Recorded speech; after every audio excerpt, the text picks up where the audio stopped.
Salut à toutes, salut à tous, bienvenue pour les tops et les flops de ce match entre Bordeaux et Dijon. Victoire 2-1 des Marinés Blancs. On regarde tout de suite les tops.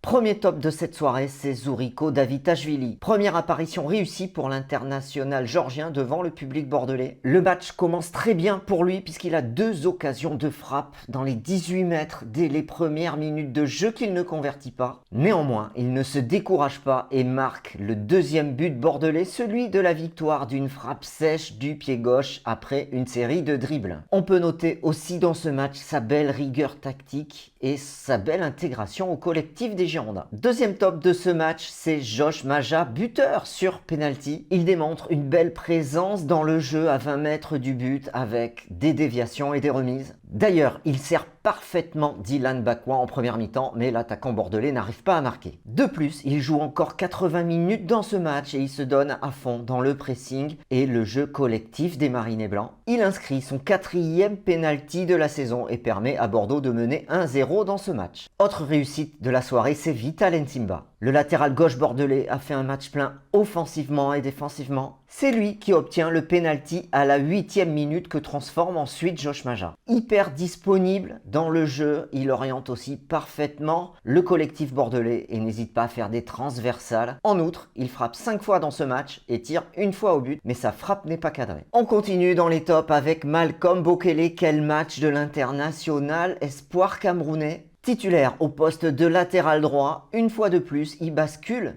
sur l'axe de la défense après la sortie de Gregersen à la 67e minute de jeu. Avant ça, il est parfait sur son côté droit avec une grosse présence athlétique et des centres et un apport offensif. Il n'hésite pas en effet à venir apporter le surnombre. D'ailleurs, il aurait dû obtenir un penalty si l'arbitre avait sifflé cette faute puisqu'il est accroché dans la surface de réparation dans l'un de ses rushs offensifs.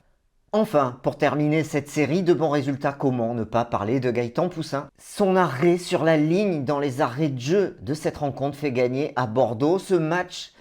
Sans sa présence sur sa ligne, Bordeaux aurait concédé le match nul. Avant ça, à l'exception d'une relance au pied raté, il a livré un match parfait. De plus, il a affiché son leadership sur le terrain par son attitude et ses prises de parole auprès de ses coéquipiers. On regarde maintenant les flops.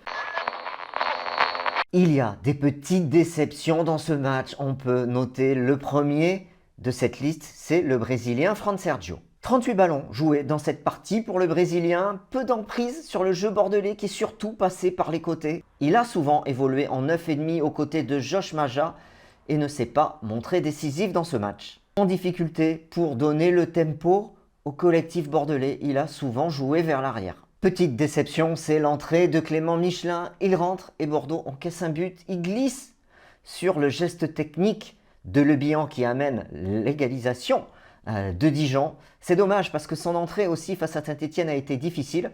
Il va devoir rapidement se mettre au niveau de ses partenaires. Enfin, dans la série des axes de progression, et c'est pas forcément un flop, c'est Dylan Bakwa. Encore des occasions franches qu'il n'a pas su convertir sur une ouverture de Maja, une passe dans la surface de réparation et une offrande de la coup en deuxième période. Dylan Bakwa doit travailler sa finition. C'est tout pour les tops, c'est tout pour les flops. Dites-moi vous aussi ce que vous en pensez en commentaire. Salut!